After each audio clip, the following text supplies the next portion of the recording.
We now have a few moments for I think the front benches are ready and waiting.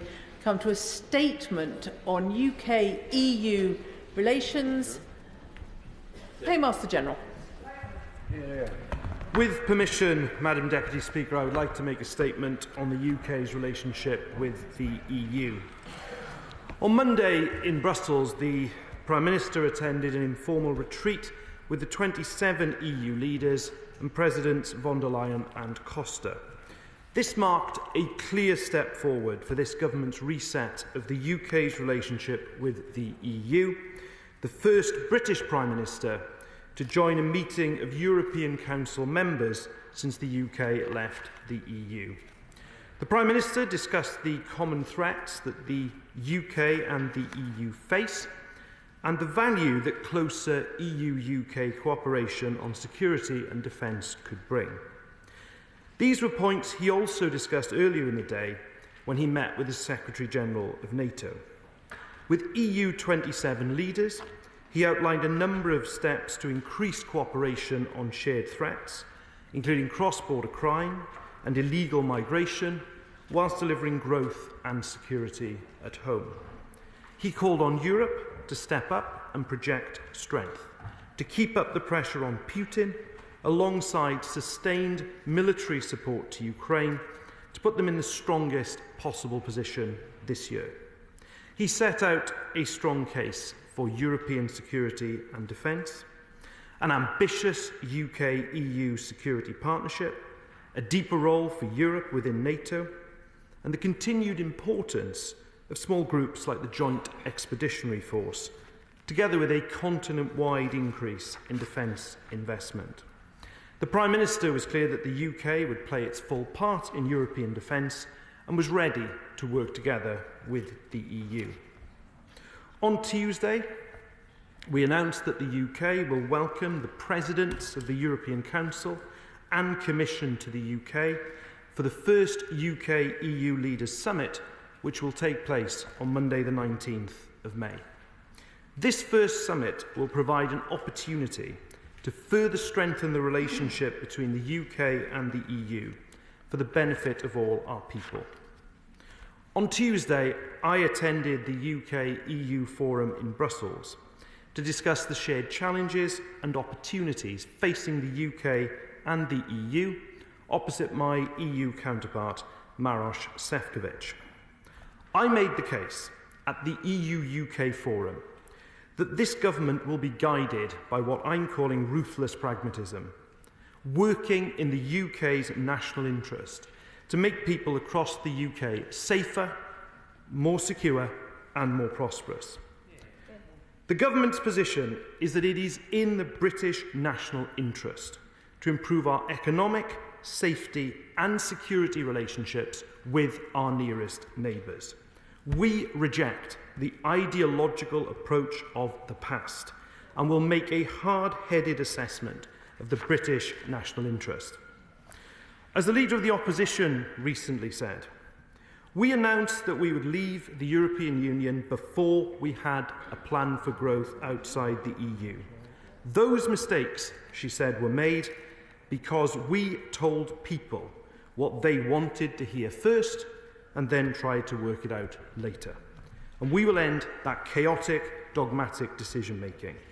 We should be guided by the principle of mutual benefit for finding collaborative solutions to our common problems. We should be open-minded to proposals that deliver better outcomes for the British people within the manifesto on which this government was elected. This government has been clear that we are not hitting rewind. We are not undoing Brexit and we are not rejoining the single market or the customs union. But we are looking to make Brexit work in a ruthlessly pragmatic way. That is the spirit we are taking into the discussions with the EU. Not a zero-sum game, but a win-win for both sides, with people in the UK and across the EU benefiting. Yesterday, I met my EU counterpart, Maroš Šefčovič, where we discussed how we can best work together to enhance cooperation in areas of mutual benefit. We are committed to stay in regular contact as we progress this work. Now, this government was elected on a mandate to increase national security through strong borders, to increase people's safety and increase prosperity through growth. Our European friends have mutual interest in those priorities. It is those priorities which form the three pillars of the reset in our relationship: security, safety and prosperity. And I am pleased to say, Madam Deputy Speaker, that all three of those issues we are making progress. And work is happening right across government, from the Prime Minister to the Chancellor at the Eurogroup to the Foreign Secretary at the Foreign Affairs Council. There have been nearly 70 direct engagements between UK ministers and their EU counterparts since coming into government. And we look forward to many more, including at the upcoming EU-UK summit. Now, some people make the false argument that we need to choose either America or Europe. But for this government, the UK's national interest is paramount and demands we work with both. Now, the Prime Minister made the point on Monday evening that the world today is very different from 2016 and even from 2024. In this time of change, this government is stepping up to build alliances in a bid to make people safer and more prosperous. That is the core of our national interest, and I commend this statement to the House. Shadow Chancellor of the Duchy of Lancaster, Alex Burghart. Thank you very much, Madam Deputy Speaker. I thank the Paymaster General for advance sight of his statement, and I'm grateful to him for coming to the House today to give us a rendition of the speech that he gave in Brussels on Tuesday. I'm sure it sounded even better accompanied by a cool glass of Belgian Chardonnay and the promise of a long continental lunch. I note that he described the PM's meeting with 27 EU leaders this week as being an informal retreat. An informal retreat indeed. How one suspects that these words will come to characterise this government's negotiations with the EU. The last Conservative government, Madam Deputy Speaker, took us out of the EU, despite the attempts of the Labour Party to frustrate the will of the people, took us into being an era as a sovereign nation that has brought major benefits.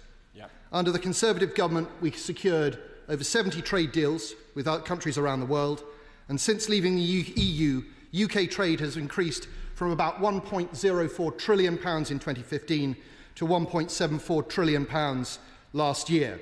We ended the supremacy of EU law, we delivered on our promise to leave the common fisheries policy, and of course we delivered the fastest vaccine rollout in Europe.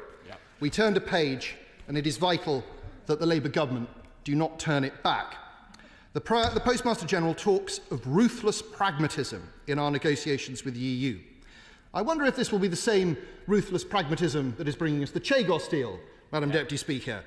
Will it be the same ruthless pragmatism that has caused the government to spend £9.4 billion a year on above-inflation pay rises for unionised sectors without any promise of reform? Perhaps the same ruthless pragmatism that saw the collapse of the £450 million AstraZeneca deal last week. When Labour negotiates, our country loses. I have a great deal of respect for the Postmaster General. I hope he will do better than his friends and colleagues. He has talked to us about security, safety and prosperity. All very nice, but enough of the platitudes. Let us talk about the plan. What does the government actually want from these negotiations? What are the tangible gains it hopes to make? What are its red lines? We've heard about customs union and the single market, but he knows that that is not enough. He says government is not hitting rewind. But we know that the government is open to dynamic alignment and a role for the ECJ because he twice declined to rule that out in this House. Going back to the ECJ for GB would be completely unacceptable. On defence, he mentioned the Secretary-General of NATO's plea to step up and project strength. Is that what the government will do? I know that the Secretary-General of NATO has been asking European countries for a market increase in defence spending. What is the government's response to that? Will he confirm that NATO remains the cornerstone of our defence arrangements? On fish, no mention of fish. Word of advice to him. Fish are very important. Be very important in these negotiations. What is the government's position? Will he commit to there being no reduction to our current fishing rights? It's reported that our friends and allies in the French Republic have said that nothing can be negotiated until fish are negotiated. Will he confirm that he has told them very firmly and politely, no? On free movement, no mention of free movement. I noticed the other day that the Home Secretary ruled out a youth mobility scheme. Is that government policy, or is that just the Home Office freelancing? I ask because last week in Westminster Hall, the Minister seemed to be pretty open to the idea. What is the government's position? On the Pan-Euro-Mediterranean Convention, PEM, on the 23rd of January, a government minister told the Today programme that the government was not seeking to join PEM.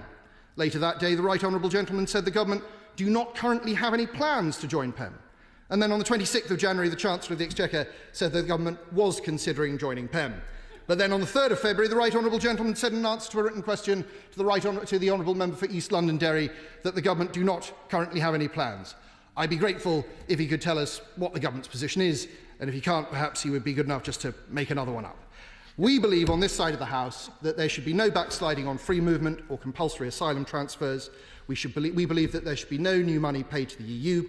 We believe no reduction in our current fishing rights should be given away. We believe in no rule-taking, dynamic alignment or European court jurisdiction. We believe no compromise on the primacy of NATO as the cornerstone of European security. That is what this side of the House believes. It is time for the government to tell us what it believes. Yeah, a future government, Madam Deputy Speaker, will not be bound by a bad Labour deal. Yeah. Well, thank you very much, and I thank the Shadow Chancellor of the Duchy for his contribution. And of course, NATO remains the cornerstone of our security, and that's been a cross-party position for decades. He asks about plans and red lines. I refer him to our manifesto, which was put to the people last year, that has those clear red lines in it of no return to freedom of movement, to the single market or the customs union. You can see in that examples of what the government is seeking to negotiate. But I have to say to the Right Honourable Gentleman, he talks about international agreements and negotiating international agreements. Now, of course, there are many people that I would take advice from about international agreements. But the party that managed to send hundreds of millions of pounds to Rwanda, and all they got in return was to send some volunteers and most of their Home Secretaries there, forgive me if the Conservative Party isn't top of the queue for advice on how to negotiate international agreements. And I give some credit, actually, to the Leader of the Opposition, who I have to say strikes a markedly different tone on this issue from that the Right Honourable Gentleman puts forward today. She admits freely that what happened under the last government was that they left without a plan for growth, that frankly they ended up making it up as they were going along. And I was surprised that the Right Honourable Gentleman didn't begin his remarks repeating that apology today, or perhaps he has a very different view about the matter than the one taken by his leader. He talks about the jurisdiction of the European Court of Justice, but he was part of a government that negotiated a role for the European Court of Justice in the Windsor framework. He talks about standards. This government is committed to the highest standards, whether it's product safety, whether it is employment rights, whether it's consumer rights. We believe in a race to the top on standards, not the race to the bottom that would be the dream of the party opposite. But I have to say, as this government moves forward, our test is about the national interest. It is about making Britain safer, more secure and more prosperous. But there is another test here as well for the Leader of the Opposition. I see she's put out a social media video about tests, which is worth a couple of minutes of mild entertainment, if nothing else. And the test for the Leader of the Opposition is she going to face down the ideologues in her own party? Is she going to show some political courage and back the national interest, or is she just going to back down in the face of the ideologues in her party? On the basis of the Right Honourable Gentleman's contribution today, I'm not optimistic. Chair of the Business and Trade Committee, Liam Byrne.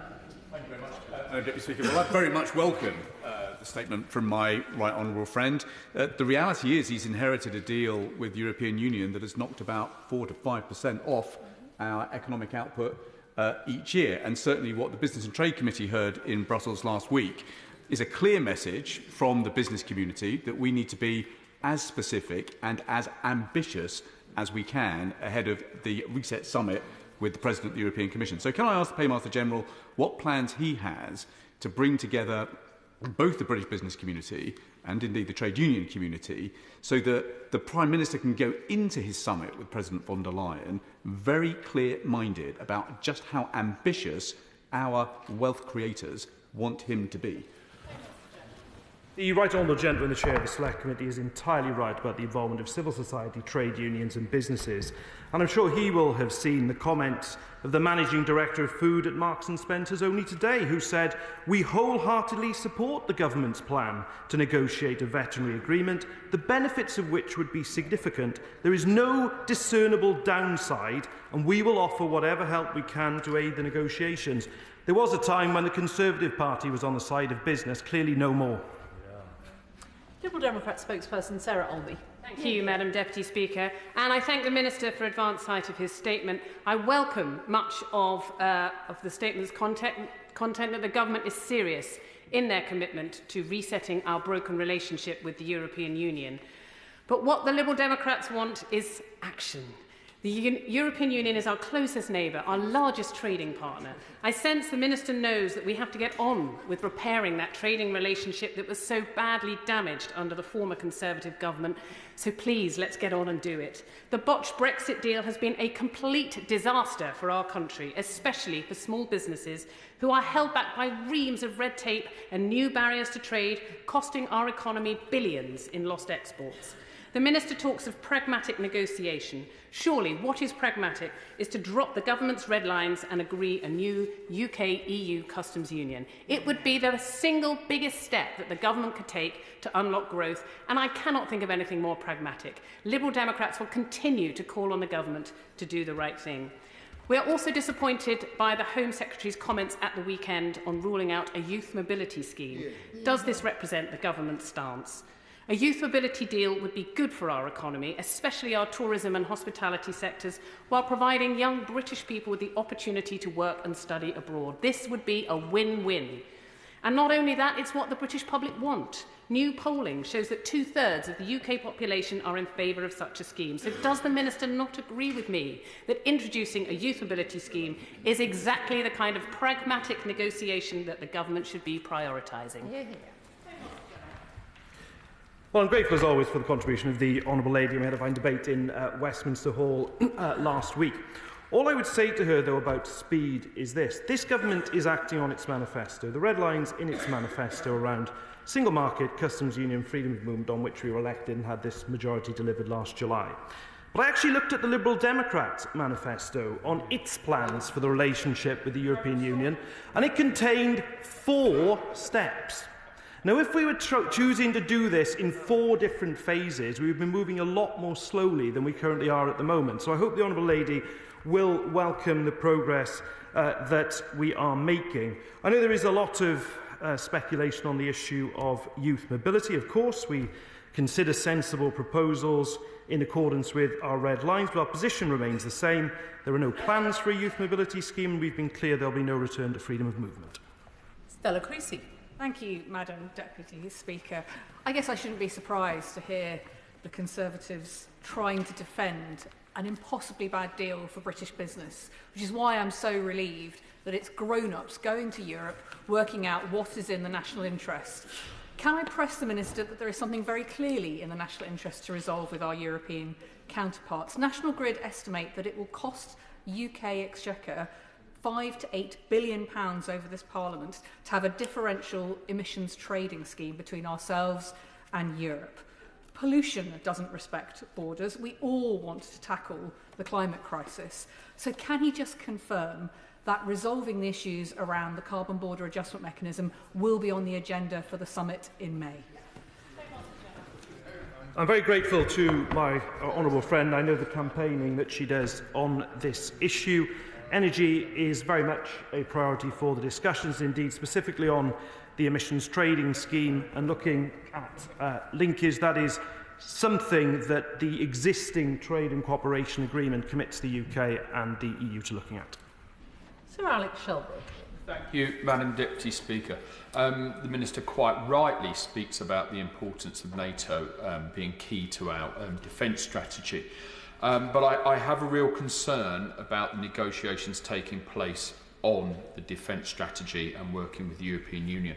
In my role in the NATO Parliamentary Assembly, we've often spoken about the role of PESCO and that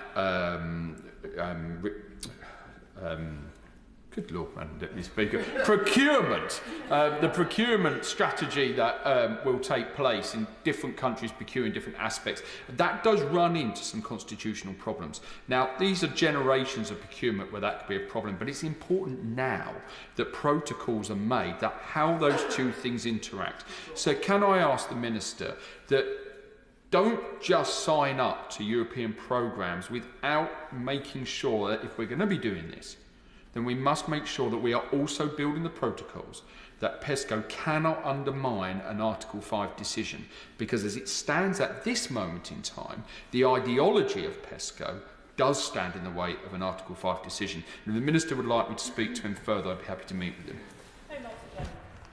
I'm more than happy to speak to the Honourable Gentleman, know his expertise in these matters. I think he's also referring to the issue of interoperability, which is hugely important. But I would say to the Honourable Gentleman, he will have seen that on Monday the Prime Minister also met the Secretary-General of NATO, and that really does send out a signal that NATO remains absolutely fundamental. It's the foundation stone of post-war security and indeed our approach going forward. What we are seeking to do will be complementary to NATO. It will be to build our collective strength in these dangerous times. Creasy writing. Speaker, British businesses are clear that they want this government to cut paperwork, tackle the trade barriers they face and lower the cost of selling goods and services to our trading partners in the EU. After the Leader of the Opposition said last week that they left the EU with no plan, does the Minister agree with me that it's typical chaotic economic management of the Conservatives and once again up to this government to clean up their mess? Hear, hear. Yes, my honourable friend is absolutely right, and at least the Leader of the Opposition was candid about that chaotic decision-making under the last government. But our friends and neighbours in the EU, together we have over £800 billion worth of trade. It is clearly in our national interest to pragmatically lower trade barriers in that space. Thank you, Madam Deputy Speaker, and I'm pleased that this government is moving away from the ideological fantasies of the previous Conservative government and taking a very pragmatic approach to our EU-UK relations. I want to talk about passive divergence, i.e. Doing nothing when actually regulations move forward in the EU, which is an increasing concern for British businesses. It leads to huge trade barriers, for example, in emission tradings, which is hurting very badly the UK economy. So I'm asking the Paymaster General, what is he proposing to do about this issue of passive divergence, i.e. this government doing nothing when regulations are moving forward in the EU? Well, Madam Deputy Speaker, we're not doing nothing, and obviously there are areas where this government, frankly, will be in world-leading space. If you look, for example, at what we're doing in relation to employment rights, look what we're doing in relation to product safety. And as I indicated earlier to the Right Honourable Gentleman, this government believes in a race to the top on standards, not a race to the bottom. Alex Ballinger. Thank you, Madam Deputy Speaker. Can I welcome the fact that we have increased the number of British officers that are now working with Europol? Can the Minister tell me more how we'll be working with our European partners to tackle transnational crimes like people smuggling and drug trafficking? And raises a really important point. I'm pleased we've already increased our National Crime Agency presence at Europol. The speed with which we can share data is hugely important. When crimes are committed, those early hours and days are so important in terms of catching those responsible. And we want to work with the EU and international partners so criminals have no place on our continent to hide. Vickers. Thank you, Madam Deputy Speaker. Those in the fishing industry will have noted that not only did the Minister not mention fish in his statement, but that he didn't respond to the Shadow Minister's questions on that. Can he give an absolute assurance to those in the industry that there will be no sellout, whether it's fishing grounds, quotas, days at sea or whatever? Can he give an assurance that he will do absolutely nothing that will worsen the industry? The Honourable Gentleman is right to raise the issue of fishing, and I can tell him that first and foremost I'll be engaging with the fishing industry and its representatives about the issues that they face, particularly in terms of selling into European markets. We will of course be advocating for the interests of our fishers and also making sure that we are fulfilling our legal obligations in terms of the marine environment. John Pearce. Thank you, Madam Deputy Speaker. As a result of the previous government's bad deal, companies in my constituency, High Peak, tell me about the impact that the barriers to trade with the EU are having on their businesses, hitting profits and affecting jobs. Does the Minister agree with me that it would be foolhardy for this government not to tackle those barriers and to back British businesses? The Honourable Gentleman is absolutely right. And when you speak to businesses, businesses want fewer barriers to trade. I think it's astonishing that the modern Conservative Party doesn't seem to share that view. Deputy Speaker, I welcome the Minister's statement on closer cooperation with the EU on defence and security. But on the day the Bank of England cut its growth forecast from 1.5% to 0.75%, does the Minister agree with me that the single biggest thing we can do to turbocharge our economy in the medium and longer term would be to form a customs union with the EU? Yeah. Well, we were elected on a manifesto that set out clear red lines, but of course there is significant economic advantage to the United Kingdom, but actually to citizens all across Europe in the reset that we are looking now to take forward, and whether it is in terms of making our citizens more prosperous, but also safer and more secure, this work will deliver for Britain. Chris Ward. Thank you, Madam Deputy Speaker. Can I warmly welcome the Minister's statement? And isn't it nice to finally have a government who actually wants to work with our EU partners rather than alienate them? And in that spirit, does the Minister agree that there's a chasm between the thin last-minute deal the previous government negotiated, a deal that even the opposition now derides as a deal without a plan, and the red lines that he and this government have set out, and that it's that landing zone that this government now needs to get to, and hopefully we can as soon as possible? Yes, my honourable friend is absolutely right. The chaos of the last government did extraordinary damage to this country on the international stage and sullied, frankly, our international reputation. I'm pleased that the Leader of the Opposition does at least understand the chaos that they cause to our economy. And my honourable friend is absolutely right. This government takes a completely different approach, elected on a manifesto that we will now seek to deliver. Jim Shannon. Thank you, Madam Deputy Speaker. Can I thank the Minister for his answers and to all the questions we've posed to him. And he always says he reply in a positive fashion, and my question, the Minister probably knows what's coming in relation to it, but can I ask it anyway? The thorn in the side of any restoration of good faith with the EU lies in the abhorrent Northern Ireland Protocol and EU grip on Northern Ireland. This may well exclude Northern Ireland from any trade deals with the United States of America, with whom we already have multi-million-pound supply deals in place. Will the Paymaster General confirm that the top of the agenda for good relations is allowing Northern Ireland to have her place in the United Kingdom and an end to the game that is hurting the people of Northern Ireland, both financially and also constitutionally? Thank you. Just like to reassure the honourable gentleman that Northern Ireland is always at the forefront of my mind. I mean, since I came into office, I've twice visited Belfast. I chair the interministerial group that includes obviously the Minister and Deputy First Minister of Northern Ireland. The Windsor Framework Task Force is in the Cabinet Office, so I can assure the honourable gentleman that the interests of the people of Northern Ireland are fundamental to this government. I would say to him too that a successful negotiation of a sanitary and phytosanitary agreement would, I suggest, be of significant benefit to the people of Northern Ireland. Final question, Phil Brickell. Thank you, Madam Deputy Speaker, and I welcome the statement from the Paymaster General today. I notice he said there are currently no plans for a youth mobility scheme with the European Union. As a former Erasmus student myself, may I urge him to look at the current schemes already in place with countries ranging from South Korea to Uruguay to Australia to New Zealand, and the immense cultural, economic and societal benefits that come from those, which do not rub up against the government's red lines on single market access, customs union membership and freedom of movement. Well, my honourable friend makes a powerful point, and of course, I think If you look back in recent decades, I think there are many people in this House who've had benefits of studying abroad. As the Honourable Member also points to, though, the red lines upon which this government was elected are fundamental. Thank the Paymaster General for that statement.